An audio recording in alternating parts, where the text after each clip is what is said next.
சோளமுத்தான் இவன் எங்கேயோ சமத்தி அடி வாங்கியிருக்கான்டா அப்படின்ற கமெண்ட் தான் எனக்கு காலையிலேருந்து கேட்டுக்கிட்டே இருக்குது. ஏன்னா காலையில் எழுந்திருந்து ரைட் சைடில் என்னோடய முட்டி செம்ம வலிங்க. எங்கேயோ போய் இடிப்பட்டுக்கிட்டேனா இல்லை எங்கேயாவது ரொம்ப நேரம் கால் முட்டி மடக்கி வச்சு உட்காந்துட்டுதான்னு எனக்கே தெரியல.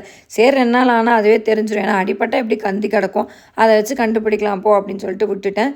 காலையில் எழுந்திரிச்சு ஆஸ் குளிச்சுட்டு சாமி கும்பிட்டு கிச்சனுக்கு வந்தா இந்த கருப்பு கவனிக்கு வந்து நானும் ஆடுறேன் முக்கால்வாசி நேரம் இவனோடைய புலம்ப வேண்டியதாக இருக்குது. 1 மணி நேரம் பண்ணுறான் வேகிறதுக்கு. அவங்க அப்பா அதுக்கு மேலே 20 நிமிஷத்தில் குக்கரில் வச்சு தான் வெந்துட்டு போயிடும்ல, நீயா தான் இப்படி பண்ணிக்கிறேன்னு சொல்லிட்டு ஒரே ஆர்கியூமெண்ட்டு. சரின்னு சொல்லிட்டு குக்கர்லேருந்து பருப்பு எடுக்கும்போது எனக்கு என் அம்மையா ஞாபகம் வந்துச்சு. சின்னதில் வந்து அம்மையா அன்றைக்கி இப்படி தான் சூப் மாதிரி எடுத்து தரும். சாணுக்கு என்ன லஞ்சுன்னு பார்த்தீங்கன்னா கேரட் ரைஸும் அவரைக்காய் பொரியல் பொமோகிரானேட்டு அவளுக்கு ட்ரை ஃப்ரூட்ஸ் வச்சு கொடுத்துட்டாச்சு. அவங்க அப்பாவுக்கு சாதம், கத்திரிக்காய் உருளைக்கிழங்கு சின்ன வெங்காயம் போட்ட சாம்பார் ப்ளஸ் அவரைக்காய் பொரியலும் கீரை பொரியலும் செஞ்சு அவங்க அப்பாவை அனுப்பிவிட்டாச்சு. நானும் தான் யாக்கு சாப்பிட மாட்டேன், சரி இவங்களுக்காவது போட்டலான்னு கீழே போய் போட முடியல, கால் முட்டி சரியான வலி. அதனால் இங்கேருந்தே உருட்டி விட்டேன். பைப்பில் வந்து கேட்ச் பண்ணி சாப்பிட்டுட்டான்.